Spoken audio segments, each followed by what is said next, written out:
So पुन्हा एकदा सर्वांचं हार्दिक स्वागत आपल्या the officer your personal mentor या प्लॅटफॉर्मवरती. मित्रांनो, आपण आज एका अत्यंत महत्त्वाच्या विषयाच्या तुमच्यासाठी आपण चर्चा करणार आहोत.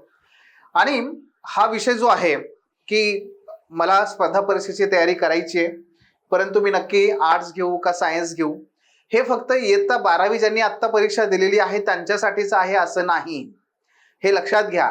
कारण ज्यांनी ऑलरेडी BA घेतलेला आहे, कोणी BCom करत आहे, कोणी BSc सायन्स असेल, कुणाचं त्या ठिकाणी इंजिनिअरिंग चालू असेल, कुणाचं काही MBA चालू असेल, व्हॉटएव्हर तुम्ही जे काही आत्ता परस्यू करत असाल डिग्री, तर त्या मुलांच्या मनामध्ये सुद्धा हा संभ्रम नक्की असतो की अरे मी BA घ्यायला पाहिजे होतं का, BA वरला असं वाटतं नाही अरे मी इंजिनिअरिंग घ्यायला पाहिजे होतं का, मी नक्की काय घ्यायला पाहिजे होतं, हा या विद्यार्थ्यांसाठी प्रश्न आहे. आणि दुसऱ्या बाजूला असे विद्यार्थी की जे आता 12वी त्यांनी नुकती दिलेली आहे किंवा त्यांची परीक्षा झाली आहे, रिझल्ट वेटिंगवर आहे, या विद्यार्थ्यांच्या समोर हा प्रश्न येतो मी नक्की काय घेऊ, मी आर्ट्स घेऊ, कॉमर्स घेऊ, काय घेऊ, जेणेकरून मला पहिल्या प्रयत्नामध्ये फर्स्ट अटेम्प्ट मध्ये मला अधिकारी कसं होता येईल, हा माझ्या मनामध्ये असणारा मोठा प्रश्न आहे. आणि अशा दोन्हीही प्रकारच्या विद्यार्थ्यांसाठीचं हे सेशन आहे, ज्याच्यामध्ये आपण अत्यंत इत्थंभूत स्वरूपामध्ये याची चर्चा करणार आहोत. So don't worry. ओके, चला मग आपण सुरुवात करूयात की नक्की काय घ्यायला हवं आणि कशा पद्धतीने. बरं मित्रांनो, आपला प्रश्न काय आहे, कोणत्या स्ट्रीम मधून, बघा याला अजून मी सिम्प्लिफाईड करतो. आपला प्रश्न असा आहे की सर, जर मला अधिकारी व्हायचं असेल, मला डेप्युटी कलेक्टर व्हायचं असेल, मला IAS व्हायचं असेल, तर अधिकारी होण्यासाठी कोणती पदवी ही सर्वोत्तम आहे, कोणती पदवी सर्वोत्तम आहे. आणि याचं उत्तर आहे, दिल थांब के बैठिए, याचं उत्तर आहे ते म्हणजे IAS अधिकारी होण्यासाठी कोणती पदवी सर्वोत्तम आहे, या प्रश्नाचे एकच उत्तर नाही. काय बरं, याचं उत्तर आहे एकच उत्तर नाही. म्हणजे काय हो, म्हणजे असं की या प्रश्नाचं उत्तर हे अनेक घटकांवरती डिपेंड आहे. मित्रांनो, नक्की कोणती पदवी घेतली म्हणजे मला हमखास यश मिळेल, असं काहीच नाही. परीक्षा म्हणजे कोणती, मग ती UPSC असो, MPSC असो, ह्या परीक्षा विद्यार्थ्याच्या विविध शैक्षणिक पार्श्वभूमीच्या उमेदवारांसाठी खुली असते. आणि या परीक्षेमधलं यश हे प्रामुख्याने तयारी, तुमचं समर्पण आणि देश सेवा करण्याच्या तीव्र इच्छेच्या गुणवत्तेवर अवलंबून आहे. आणि म्हणून IAS डेप्युटी कलेक्टर कोण होतो, इंजिनिअरिंग होतो, मेडिकल बॅकग्राऊंडचा होतो, आर्ट्सवाला होतो, नाही. तो होतो कोण माहितीये, तो म्हणजे ज्याची मेहनत करण्याची तयारी आहे, ज्याची प्रिपरेशन खूप चांगल्या पद्धतीने आहे.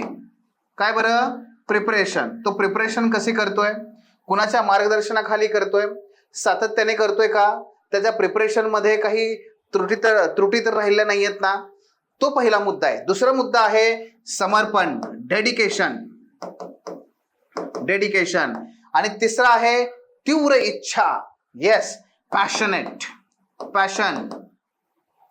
हे लक्षात घ्या की यशस्वी होण्यासाठी इथे कुठेही आपण असं म्हणलं नाहीये बघा की तुम्ही प्रचंड इंटेलिजंट पाहिजेत, असं कुठेही म्हणलेलं नाहीये तुम्ही IIT मधूनच आलेला पाहिजेत, असं कुठंही म्हणलेलं नाहीये की तुम्ही IIM किंवा कुठल्या तरी एखाद्या मस्तपैकी पॉश अशा इंटरनॅशनल स्कूल मधून आला पाहिजे, असं कुठंच म्हणलेलं नाहीये. मित्रांनो, यशस्वी होण्यासाठी तुमची डिग्री कोणती आहे, कुठल्या कॉलेजमधून तुम्ही डिग्री घेतली, कुठल्या शहरातल्या कॉलेजमधून तुम्ही डिग्री घेतलेली आहे, हे फार मॅटर करत नाही. मॅटर हे करतं की तुमची तयारी तुम्ही कशी करत आहात, या परीक्षेची तयारी तुम्ही कशी करत आहात, कुणाच्या अंडर करत आहात. दुसरं म्हणजे तुमचं डेडिकेशन आहे का, तुम्ही डेडिकेटेड आहात का, तुम्ही या गोष्टीला वाहून घेतलेलं आहे का. जर तुम्ही वाहून घेतलेलं असेल तर तुम्ही निश्चितपणे यश मिळवू शकता. फक्त याच्याकडे पार्ट टाइम म्हणून बघू नका, याच्याकडे जमलं तर मिळतंय म्हणून बघू नका, बघतो प्रयत्न करून म्हणून बघू नका, इथं पण झालेत मी पण होतोय का बघतो म्हणून बघू नका. याच्याकडे आपलं तन मन धन व्हॉटएव्हर जे काही आपल्याकडे आहे, या परीक्षेसाठी मी ते देणार. पुढचे 2 वर्ष 3 वर्ष, जर मी ग्रॅज्युएशनच्या पहिल्या वर्षाला असेल तर मी पुढचे 3 वर्ष माझं फुल्ली त्या ठिकाणी डेडिकेटेड मी करेन या गोष्टीला, समर्पित करेन, डेफिनेटली यश मिळेल. आणि तिसरा मुद्दा आहे तीव्र इच्छा, पॅशन. तीव्र इच्छा असली पाहिजे. मी तुम्हाला एक उदाहरण सांगतो यशाचं सूत्र. एकदा गुरु नानक, तुम्हाला माहिती आहे, गुरु नानक जेव्हा आपलं भजन कीर्तन करत राहायचे, त्याच्यामध्येच ते भक्तांना काही मार्गदर्शन करायचे. आणि हे मार्गदर्शन करत असताना एका गावात ते गेले. गावातला एक शिष्य, म्हणजे असाच भक्त, शिष्य नाही भक्त, हा भक्त एके दिवशी आला त्यांच्याकडे आणि म्हणाला, गुरुजी मला यशस्वी होण्याचा मार्ग सांगा, मला आयुष्यामध्ये फार मोठं यश मिळवायचंय. गुरु म्हणाले, बाळा अरे आत्ता हे सगळं सत्संग संपलाय आपला, आता माझ्याकडे वेळ नाहीये, माझ्याकडे पुढची कामं आहे, त्यामुळे असं कर, उद्या तू ये सकाळी. गेल्यानंतर परत आल्यानंतर म्हणाला, गुरुजी तुम्ही काल बोलवलं होतं, मला यशाचा खरा मार्ग सांगा ना. गुरुजी म्हणाले, अरे हो तुला मी म्हंटल होतं आज ये म्हणून, पण काय झालंय नेमकं बघ, आता आज थोडासा शेड्यूल मध्ये बदल झालाय, त्यामुळे आत्ता काही नाही होणार, पण एक काम कर, उद्या तू नक्की ये. तो परत गेला, परत उद्या खुशी मध्ये आला तो म्हणाला, गुरुजी तुम्ही म्हटलं होता काल की आज या म्हणून. अरे हो तुला म्हटलं होतं मी आज ये, पण काय झालंय ऑलरेडी भक्तांची रांग फार मोठी आहे आणि आज काही ते शक्य नाही बघ. आता जरा तो हिरमोसला, म्हणाला पण मग गुरुजी उद्या. हो हो हो अरे उद्या नक्की, उद्या तुला नक्की मी मंत्र देतो. तो गेला, परत आल्यानंतर तो म्हणाला, गुरुजी तुम्ही काल, हो अरे माझ्या लक्षात आहे, आता तो काय मी कसा विसरणार तुला. तो म्हणाला, मग मला मंत्र सांगा ना. गुरुजी म्हणाले, काय आहे, आज मी माझं मंत्र किंवा आज मी कुठल्याच प्रकारच्या गोष्टी करत नाही, आज माझं पूर्णपणे व्रत असतं आणि मी आज नाही तुला हे देऊ शकत, उद्या ये. आता तो म्हणला, ठीक आहे गुरुजी काही प्रॉब्लेम नाही. परत तो गेला, तर दुसऱ्या दिवशी गुरुजींचं मौन व्रत होतं. आता काय करायचं, तो परत गेला, परत आला. तो म्हणाला, गुरुजी अहो काय माझी चेष्टा लावली का, द्यायचं असेल तर द्या, नसेल तर नका देऊ, पण काहीतरी सांगा. हो नाही म्हणून मी आपला दररोज येतोय, तुम्ही म्हणताय हो हो हो उद्या ये. हा कधी येणार आहे गुरुजी, मला द्या, मंत्र पाहिजे. चिडलेल्या भक्ताला शेवटी गुरु नानक म्हणाले, एक काम कर, काय आहे आपलं लय पोस्टपोन होत चाललंय, तू एक दुसऱ्या दिवशी ना पहाटे ये. हा आंघोळीच्या अगोदर ये, मी आंघोळला नदीच्या किनारी असतो, मग त्यावेळेस माझ्याकडे वेळ आहे, काही प्रॉब्लेम नाही, तू ये तिकडे. तू म्हणा ठीक आहे काही हरकत नाही, मी येतो. भल्या पहाटे हा उठला, गेला नदीच्या किनारी. गुरुजी तिथे नदीमध्ये आंघोळ करत होते. गुरुजी त्या म्हणाले, हातानेच आपलं त्याला इंडिकेट केलं, अरे ये इकडे आंघोळ कर की, इथे पारसं कुठं काय बसतो, म्हणून आपला त्याला पण घेतला आपला नदीमध्ये. मग तो म्हणाला, गुरुजी आता सांगा ना मला, तुम्ही म्हटला होतात की यशाचा मंत्र सांगणार म्हणून. हो हो हो आज मी माझं वचन पाळणार, एक तुला आज मी मंत्र देणार, ये जवळ, तुला कानात सांगायचंय. तो आला, त्याने कान असा पुढं केला, गुरुजींनी त्याच्या मानेला पकडलं आणि नदीमध्ये पूर्णपणे बुडवण्यागणेस तो भक्त जो होता तो गटांगळ्या खायला लागला आणि गटांगळ्या खात तो असा वरती यायला लागला. त्याला वरती काढला गुरुजींनी, काढला, परत त्याला पाण्यात बुडवला, पुन्हा गटांगळ्या खायला लागला, पुन्हा तडफडायला लागला, पुन्हा गुरुजींनी त्याला बाहेर काढला, पुन्हा त्याला पाण्यात बुडवला. असं तिसऱ्या वेळेस बुडवल्या मात्र तो असा झटापटा करत तो बाहेर पडला, कसा बसा हातातून निसटला आणि धूम पळाला. म्हणाला, हे गुरुजी नाही रे, वेडा माणूस आहे कोणतरी, माझ्या जीवावरती उठलाय, अरे अरे असं करत तो निघाला. घरी जाऊन त्याने आपलं स्वतःला बंद करून घेतलं, कुडकुडत बसला घरी. मग गुरुजींचं स्नान झालं, हे झालं, सगळं झालं. गुरुजी त्याच्या घरापासूनच जाणार होते. गुरुजी निघाले, तेवढ्यात हा बाहेर आला. गुरुजीला बघितलं आत जाऊन बसला. गुरुजीने दरवाजा ठोठावला. तो लागला गयावया करायला, ओ गुरुजी मी तुमचं काय पाप केलंय का, मला मारायला निघालाय तुम्ही, मी मंत्र मागितला होता. मग गुरुजी म्हणाले की हो दिला की तुला मी मंत्र. तो म्हणाला, कुठे दिला, अहो तुम्ही मला मारायला निघाला होता. अरे बाळा मी तुला मंत्र दिला, मी नाही मारायला निघालो तुला. तो उघडला दरवाजा, त्याने अजून रागात तो म्हणायला लागला, कुठला मंत्र, कधी मंत्र, काय मंत्र. गुरुजी म्हणाले, बाळा मी तुला मंत्र दिला. तो म्हणाला, कधी दिला. गुरुजी म्हणाले, अरे बाळा मी जेव्हा तुला पाण्यात बुडवल्यानंतर ज्या त्वेषाने, ज्या बेंबीच्या देठापासून तू पाण्यातून बाहेर निघून श्वास घेण्यासाठी प्रयत्न करत होतास, त्याच जर त्वेषाने आणि त्याच ओढीने जो श्वास घेण्यासाठी तू प्रयत्न करत होतास, त्याच ओढीने जर एखादी गोष्ट मिळवण्यासाठी जर तू प्रयत्न केलास तर यश हे तुझंच आहे. मित्रांनो, याच पद्धतीने जेव्हा तो व्यक्ती पाण्यातून बाहेर पडून एक श्वास असा घेण्यासाठी जेव्हा तो प्रयत्न करतोय आणि ते घेण्यासाठी त्याला जेवढा तिथे त्वेषाने तो प्रयत्न करत होता, त्याच प्रयत्नाने, तशाच प्रकारच्या प्रयत्नाने जर आपण एखादी गोष्ट मिळवण्यासाठी इथं प्रयत्न केला तर IAS आणि डेप्युटी कलेक्टर त्याच्या पुढे काहीच नाहीयेत. आणि म्हणून पाहिजे ती तुमची तीव्र इच्छा, तुमचं समर्पण, तुमची तयारी. तुम्ही कुठल्याही ब्रँचला ऍडमिशन घ्या, इट डझंट मॅटर. हा, काही इतर घटक आहेत, मी नक्की तुमच्याशी चर्चा करेन, पण त्याच्या अगोदर मला तुम्हाला आणखी काही सांगायचं आहे, आणखी काही या ठिकाणी दाखवायचं आहे. बघा आयोगाचं म्हणणं काय आहे, मग ते महाराष्ट्र लोकसेवा आयोग असू द्या किंवा UPSC असू द्या, त्यांचं काय म्हणणं आहे याच्यावरती, की विद्यार्थ्यांनी कोणत्या स्ट्रीमला ऍडमिशन घेतलं पाहिजे. आयोग काय म्हणतं माहितीये, बघा त्यांच्या जर आपण अधिकृत अधिसूचनेचा विचार केला, नोटिफिकेशनचा विचार केला, तर त्याच्यामध्ये मात्र मित्रांनो कुठेही UPSCने सांगितलेलं नाहीये की तुम्ही कोणत्या बँचला असला पाहिजे. नाही, त्यांनी फक्त एवढं सांगितलेलं आहे की शैक्षणिक पात्रता कोणत्याही शाखेतील, कोणत्याही क्षेत्रातील पदवी. आयोगाने फक्त एवढं सांगितलंय, कोणत्याही क्षेत्रातली पदवी, कोणत्याही शाखेतली पदवी, फक्त ती मान्यताप्राप्त विद्यापीठाची पदवी असली पाहिजे, एवढंच. आयोगाने कुठे सांगितलं नाही तुम्ही यातले असलं पाहिजे, नाही. आणि त्याच्यामुळे कला, BA, विज्ञान, सायन्स, कॉमर्स, वाणिज्य, अभियांत्रिकी, वैद्यकीय, कायदा, कुठल्याही प्रकारच्या शाखेतला विद्यार्थी याला पात्र आहे आणि ही परीक्षा तो देऊ शकतो आणि देऊन तो पुढे जाऊ शकतो, तो अधिकारी होऊ शकतो. मग जर अशाच पद्धतीने बघितलं आपण तर या ठिकाणी तुम्हाला इशिता किशोर 2022च्या रिझल्ट मधली भारतातली टॉपर आलेली ही मुलगी इशिता किशोर, जर आपण तिची डिग्री बघितली तर ती डिग्री काय होती बरं, तिने दिल्ली विद्यापीठातून श्रीराम कॉलेजमधून कॉमर्स मधून पदवी घेतलेली आहे. कशातून? कॉमर्स मधून तिने पदवी घेतली. अर्थशास्त्र ऑप्शनल घेऊन ती त्या ठिकाणी उत्तीर्ण झाली, भारतात पहिली आली. बघा कॉमर्स मधला टॉपर तुम्हाला मी सांगितला. दुसरा जर आपण या वर्षी बघितलं तर आदित्य श्रीवास्तव या वर्षीचा टॉपर आहे 2023चा. याची डिग्री आहे बीटेक मधून डिग्री घेतलेली आहे आणि बीटेक मधून त्यांनी आपलं शिक्षण पूर्ण केलेलं आहे. त्याचबरोबर जर इथं बघितलं तुम्ही तर 2023 आपलाच विद्यार्थी आहे आणि साबळे ओंकारची डिग्री आहे इंजिनिअरिंगची आणि त्याने त्याने सोशोलॉजी या आपल्या या विषयातून त्याने ऍडमिशन घेऊन त्याने ही डिग्री त्यांनी आपलं यश जे आहे ते मिळवलेलं आहे. पण तो बिलॉंग करतो कुठल्या इंजिनिअरिंग डिग्रीला.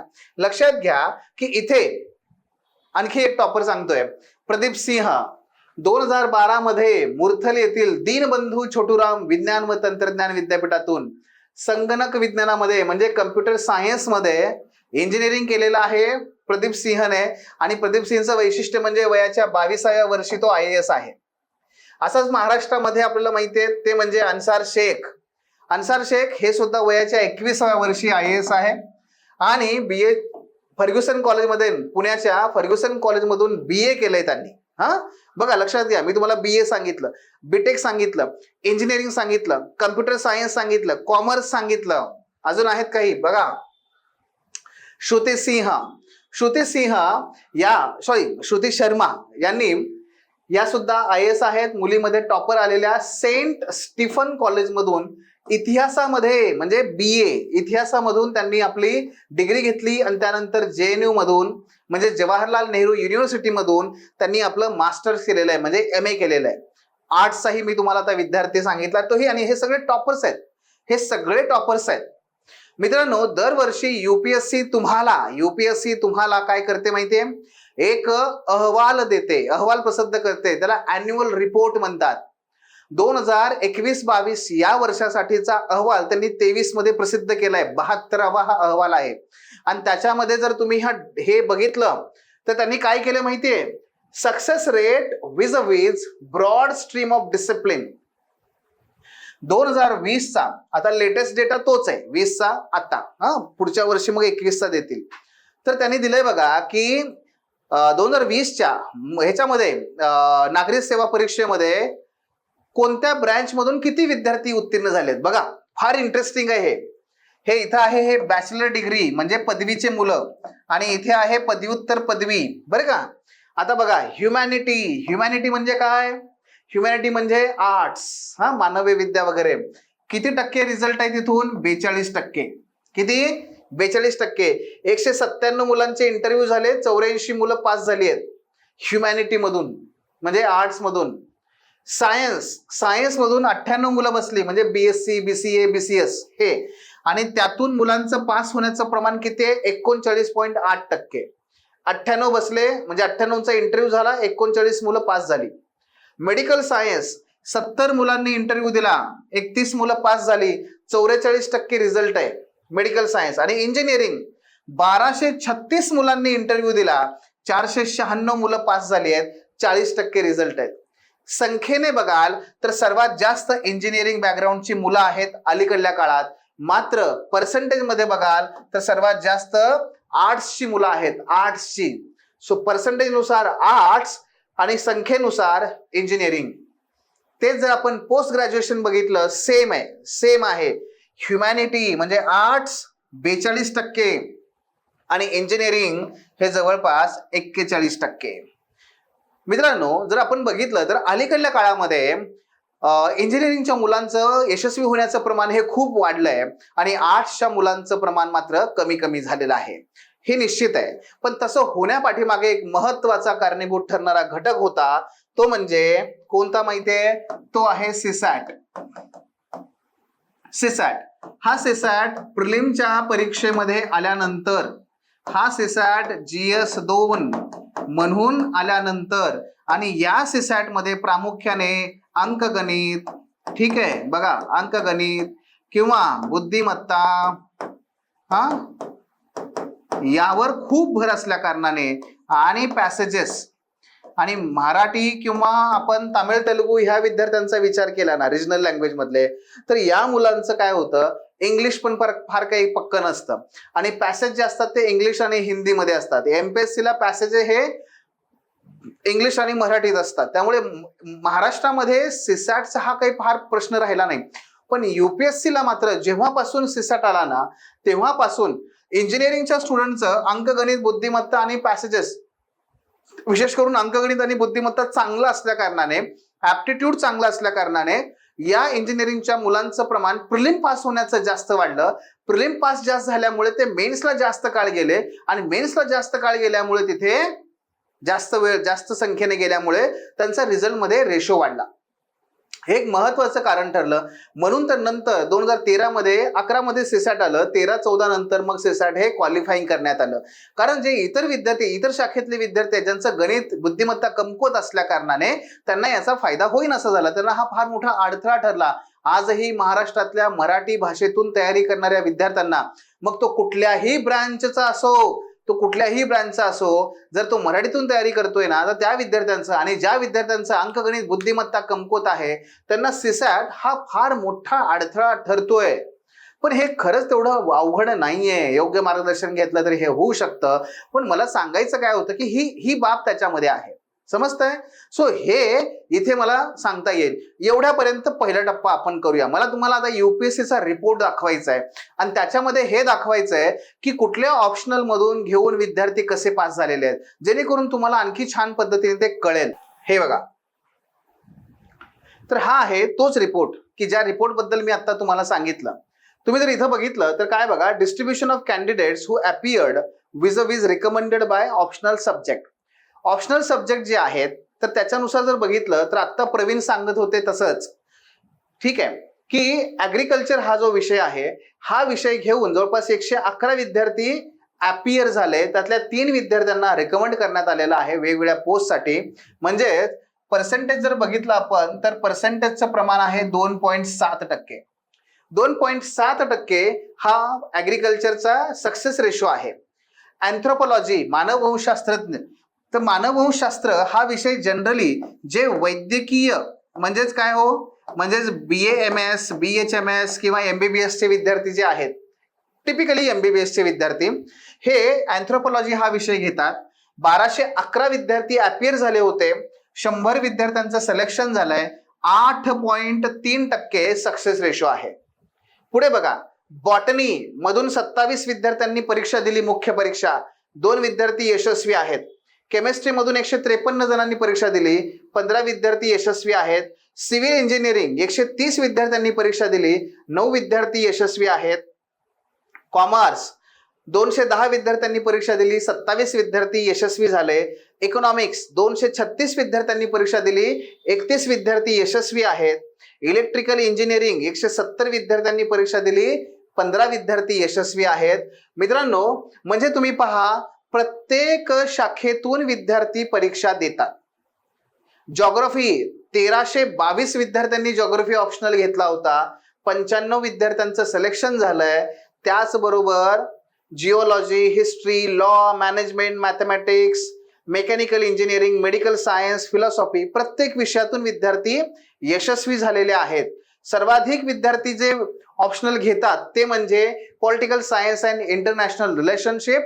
1863 विद्यार्थ्यांनी हा विषय घेतला होता, त्यातल्या 154 विद्यार्थ्यांनी यशस्वी झालेले आहेत. 8.3% सक्सेस रेशो आहे. किती? 8.3%. आणि सोशोलॉजी जर बघितला तर सोशोलॉजीमध्ये 1245 विद्यार्थ्यांनी काय केलंय? परीक्षा दिलेली आहे. 115 विद्यार्थी यशस्वी आहेत, 9.2%. पॉल सायन्स पेक्षा सुद्धा जास्त रेशो आहे, 9.2%.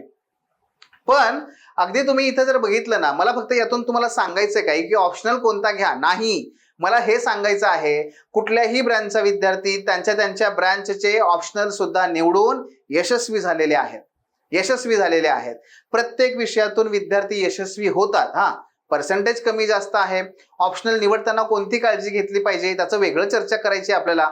पण मला तुम्हाला हा आत्मविश्वास द्यायचा आहे की आपण ब्रँच कोणती निवडावी हे डिपेंड आहे अनेक फॅक्टरवरती. प्रत्येक ब्रँचचे विद्यार्थी यशस्वी होतात का? तर होतात. हे आपल्या समोर चित्र आहे, हे लक्षात घ्या. आणि तुम्हाला आणखी एक मला इंटरेस्टिंग गोष्ट सांगायची आहे. इंटरेस्टिंग गोष्ट ती म्हणजे बघा, जर आपण लिटरेचरचा विचार केला तर मराठी माध्यमातून मराठी भाषा घेऊन 9 विद्यार्थ्यांनी परीक्षा दिली, एका विद्यार्थ्याचं सिलेक्शन झालेलं आहे. 9 विद्यार्थ्यांनी मराठी ऑप्शनल घेतला होता, एका विद्यार्थ्याचं सिलेक्शन झालेलं आहे. पण इंटरेस्टिंग गोष्ट कोणती आहे माहितीये का? इंटरेस्टिंग गोष्ट अशी आहे की बघा, among the subjects opted by 100 or more candidate, the highest percentage of successful candidate had opted law. Law मध्ये सर्वात जास्त सक्सेस रेशो आहे. कमी विद्यार्थी बसले, जास्त विद्यार्थी पास झाले अशामुळे. पण जर अकॅडमिक बॅकग्राऊंडचा विचार केला तर हे बघा, अकॅडमिक बॅकग्राऊंडचा विचार केला तर सर्वात जास्त आहेत इंजिनिअरिंग. किती? इंजिनिअरिंगचे सर्वात जास्त विद्यार्थी आहेत 64.9%, वेअर फ्रॉम द इंजिनिअरिंग, बरं का. त्याच्यानंतर 23% ह्युमॅनिटी, 23% ह्युमॅनिटी म्हणजे आर्ट्स, 7.9% सायन्स आणि 4% मेडिकल सायन्स याच्यातून होते. पण गमतीची बाब कोणती माहितीये? तुम्हाला दिसेल की आर्ट्स जर वगळलं तर सायन्स, मेडिकल सायन्स आणि इंजिनिअरिंग जवळपास सारखे आहेत. गमतीची बाब अशी आहे बघा, 85.1% विद्यार्थी, मग ते कुठलाही असो, इंजिनिअरिंग असो द्या, मेडिकल सायन्स असो द्या, कुणी असू द्या, 85.1% विद्यार्थ्यांनी ऑप्शनल जे घेतलेले आहेत ते आर्ट्सचे घेतलेले आहेत. आर्ट्सचे optional subject opted by the 85.1% candidate related to humanity. मला गंमत तुम्हाला हे सांगायची आहे, अहो मुलं हो इंजिनिअरिंग मधले विद्यार्थी पास होतात, पण ते ऑप्शनल कुठला घेत आहेत? ह्युमॅनिटीचा, आर्ट्सचा. कोणी सोशोलॉजी घेत आहे, कोणी पॉल सायन्स घेत आहे, हे लक्षात घ्या. आणि त्यामुळे तुम्ही कुठल्या ब्रँच मधून येताय हे मॅटर करत नाही फारसं. शेवटी येऊन तुम्ही इथे सोशोलॉजीच निवडता, येऊन तुम्ही इथे ह्युमॅनिटीचा सब्जेक्ट निवडता, हे लक्षात घ्या. प्रत्येक आणि इतकी डायव्हर्सिटी युपीएससी आणि मध्ये मेंटेन केलेली आहे यांनी, आणि अतिशय पारदर्शक पद्धतीने विद्यार्थी यशस्वी होतात. Yes, okay. आणि म्हणून मग शेवटी मी तुम्हाला हे सांगेन की बघा, जर आपल्याला ब्रँच निवडायची असेल, काय करायचंय आपल्याला? ब्रँच निवडायची आहे. कोणती मी ब्रँच घेऊ, कुठल्या स्ट्रीम मधून मी त्या ठिकाणी यश मिळवू? मित्रांनो लक्षात घ्या, तुम्ही तुमचा प्लॅन बी चा विचार करावा. आम्ही जर सांगतो विद्यार्थ्यांना, बघा आम्ही विद्यार्थ्यांना सांगतो की हे बाळा, जर तू आज 12वीला असशील तर एक काम कर, तू आर्ट्स कडे सगळ्यात शेवटी जा. का? कारण प्रोफेशनल डिग्री जर तुला घेता येत असेल ना तर ती घे. मुलांचं एक काय असतं माहितीये का, की आर्ट्सला गेलं म्हणजे मला भरपूर वेळ मिळेल. हा, ते खरं आहे, पण तुम्ही प्रोफेशनल डिग्री, तुम्ही ऍग्रिकल्चर, तुम्ही काहीतरी एखादं लॉ किंवा तुम्ही एखादं इंजिनिअरिंग, अहो तिकडे सुद्धा वेळ मिळू शकतो. इंजिनिअरिंगची पोरं कुठं वर्षभर अभ्यास करत बसतात. परीक्षा आली की 1 महिन्याची PL असते, म्हणजे सुट्टी असते, त्यात अभ्यास करतात, पास होतात, झालं. असं काहीच नाहीये. पण काय होतं शेवटी प्लॅन बी आपला रेडी होतो जर तुम्ही प्रोफेशनल डिग्रीकडे गेलात तर. जसं आता प्रवीण म्हणाला की त्या पद्धतीने तो ऍग्रिकल्चरकडे चाललाय, जेणेकरून त्याचं काय होईल, प्लॅन बी पण रेडी होऊन जाईल. आणि प्लॅन बी रेडी, त्याचबरोबर तिकडलं शिक्षण घेतल्यामुळे, प्रोफेशनल डिग्री घेतल्यामुळे इकडे काय होतं, मग व्यवस्थितपणे आपल्याला लक्ष पण देता येतं, कारण टेन्शन नसतं की अरे नाही झालं तर काय उद्या, नाही माझी डिग्री आहे, प्रोफेशनल डिग्री आहे. त्यामुळे ज्यांना शक्य आहे त्यांनी प्लॅन बी चा विचार करावा आणि त्यांनी प्रोफेशनल डिग्री घेण्याकडे आपला कल ठेवावा, बरं का. म्हणजेच काय, तुम्ही ऍग्रिकल्चर घ्या, तुम्ही इंजिनिअरिंग घ्या, तुम्ही मेडिकल सायन्स घ्या, तुम्ही BCS कम्प्युटर करा, ठीक आहे. यासारख्या काही तुम्ही शाखा निवडू शकता जर शक्य असेल तर. आता दुसरं, जे विद्यार्थी सध्या BA करतायत, BCom करतायत किंवा कुठल्याही डिग्री किंवा कुठल्याही प्रकारचे आहेत, त्यांच्यासाठी मी 2 मिनिटात वेगळं सांगणार आहे, पण लक्ष द्या. अगोदर आपण जे विद्यार्थी सध्या 12वीला आहेत, 11वीला आहेत, आपण त्यांच्याबद्दल बोलूयात. बघा, हा पहिला निकष आहे. दुसरा निकष काय माहितीये, तुमची आवड. तुमची आवड फार महत्वाची आहे. आवड, हा माहितीये की बाबा प्लॅन बी साठी आपण इकडे गेलं पाहिजे, पण मला नाही आवडत इंजिनिअरिंग, मला नाही आवडत, मला मेडिकल सायन्स, मला आवडतं ते म्हणजे प्रचंड मला इंटरेस्ट आहे ह्युमॅनिटीमध्ये, काही अडचण नाही. कारण आवड ही सर्वोत्तम निकष असला पाहिजे. आवड हा सर्वोत्तम निकष असला पाहिजे. कारण जर मी माझी आवड माझी इकॉनॉमिक्समध्ये, सोशलॉजीमध्ये किंवा सोशल सायन्समध्ये, त्याच्यामध्ये सुद्धा मी टॉपला जाऊ शकतो, त्याच्यामध्ये सुद्धा मी टॉप करू शकतो. आज अनेक परकीय विद्यापीठं खूप चांगल्या प्रकारचे कोर्सेस यामध्ये अवेलेबल करून देत आहेत आणि तुम्हाला आंतरराष्ट्रीय स्तरावरती संधी आहेत. प्लॅन बी आर्ट्स मधून सुद्धा तयार करता येतो. फक्त योग्य त्या व्यक्तीजवळ जाऊन मार्गदर्शन घ्या की नक्की पुढे काय करू. उदाहरणार्थ, पुण्यामध्ये Gokhale political and economic institute आहे. तर ह्या गोखले इन्स्टिट्यूट मधून बरेचसे विद्यार्थी अर्थशास्त्रात पदवी घेतात आणि इन्फोसिस सारख्या कंपनीमध्ये डेटा सायंटिस्ट म्हणून काम करतात. बघा, अहो पुणे विद्यापीठातून सोशलॉजीमध्ये बऱ्याच विद्यार्थ्यांनी MA केलंय आणि ते विद्यार्थी आज अनेक कॉर्पोरेट सेक्टरमध्ये कामगारांच्या संदर्भात त्या कंपन्यांना मदत करतात. टाटा कंपनीमध्ये, महिंद्रा कंपनीमध्ये, लक्षात घ्या. असं काही नाहीये की त्यात संधी नाही आहेत, पण तुमची आवड पाहिजे. प्लॅन बी आर्ट्स मधून सुद्धा तयार करता येऊ शकतो, तुमची आवड पाहिजे. आणि म्हणून दुसरा क्रायटेरिया काय आहे, आवड. पहिला क्रायटेरिया प्लॅन बी, दुसरा क्रायटेरिया आवड, आणि तिसरा तो म्हणजे soft skill. Soft skill, soft skill म्हणजे काय मित्रांनो, कॉलेजच्या काळामध्येच कम्युनिकेशन कसं साधावं, त्यासाठी भाषेवर प्रभुत्व कसं मिळवावं, दुसरं विश्लेषण कसं करावं, प्रॉब्लेम सॉल्व्हिंगचं स्किल. अडचणी प्रत्येकाकडे येतात, पण अडचणीवर मात करण्याची ताकद, विश्लेषण करून योग्य तो पर्याय निवडण्याची ताकद ही प्रत्येकाकडे असते असं नाही. आणि मग अशा वेळेस आपण काय केलं पाहिजे, म्हणून प्रॉब्लेम सॉल्व्हिंगचं स्किल, भाषाचं स्किल, लिखाणाचं skill, stage daring, leadership qualities, यासारख्या ज्या सॉफ्ट स्किल आहेत मित्रांनो, ह्या ज्या शाखेमध्ये डेव्हलप चांगल्या प्रकारे होऊ शकतात त्याला पण तुम्ही प्राधान्य देऊ शकता. आणि अशा प्रकारचे स्किल हे प्रामुख्याने इंजिनिअरिंगच्या विद्यार्थ्यांमध्ये जास्त विकसित करण्याचा प्रयत्न केला जातो. कारण त्यांना पुढे अपेक्षा ही असते की इंजिनिअरिंगचे विद्यार्थी हे कॉर्पोरेट सेक्टरकडे जातील आणि कॉर्पोरेट सेक्टरमध्ये याची गरज फार जास्त असते आणि त्यामुळे हे विद्यार्थी त्यामध्ये कॉलेज करत असतानाच त्यांना विकसित केलं जातं, त्यामध्ये हे स्किल विकसित केले जातात. आता जे विद्यार्थी ऑलरेडी BA BCom BSc करतायत ना, तर मी तुम्हाला आवर्जून विनंती करेन की तुम्ही स्वतः या प्रकारचे सॉफ्ट स्किल डेव्हलप करा, भाषेवर प्रभुत्व मिळवा, अनालिटिकल ॲबिलिटी डेव्हलप करा, प्रॉब्लेम सॉल्व्हिंग डेव्हलप करा, लीडरशिप क्वालिटी डेव्हलप करा, भाग घ्या स्पर्धेमध्ये हिरिरीने, होऊ दे नापास, होऊ दे अपयशी, होऊ दे त्या ठिकाणी पराजय, पण त्यातून उठण्याची क्षमता मग त्यातून डेव्हलप होते. म्हणून बघा, धाडस निर्माण करायचं असेल तर भांडणं केली पाहिजेत, 10 वेळेस मार खाल्ला पाहिजे, पण 11व्या वेळेस त्यानंतर मग एक सामर्थ्य निर्माण होतं. असा हा प्रकार आहे. आणि म्हणून मित्रांनो, ह्या 3 क्रायटेरियाला लक्ष द्या. 3 क्रायटेरियाच्या आधारावर तुम्ही तुमची स्ट्रीम निवडा आणि मग त्यानुसार पुढे भावी आयुष्यामध्ये पुढे जा. कारण UPSC असो MPSC असो कुठल्याही एका स्ट्रीमचं तिथे हे नाहीये, काय म्हणतात त्याला, मक्तेदारी नाहीये. कुठल्याही स्ट्रीमचा विद्यार्थी टॉपर येतोय. एकदा कॉमर्सची विद्यार्थिनी टॉपर आहे, एकदा आर्ट्सची विद्यार्थिनी टॉपर आहे, आज आपण बघितलं तर तो बीटेकचा विद्यार्थी टॉपर आहे. कुणीही टॉपर येऊ शकतं. ओके, सो म्हणून मित्रांनो शेवटी मी हेच सांगेन की याच्यामध्ये कुठल्याही अडचण नाहीये. मी जसं सांगितलं तसं तुम्हाला आपलं आजचं सेशन हे आर्ट्स घेऊ सायन्स घेऊ की काय करू, उद्या माझे सहकारी पंकज कांबळे सर हे आन्सर रायटिंग केव्हा सुरुवात करावी, कशी सुरुवात करावी याच्याबद्दल चर्चा करणार आहेत.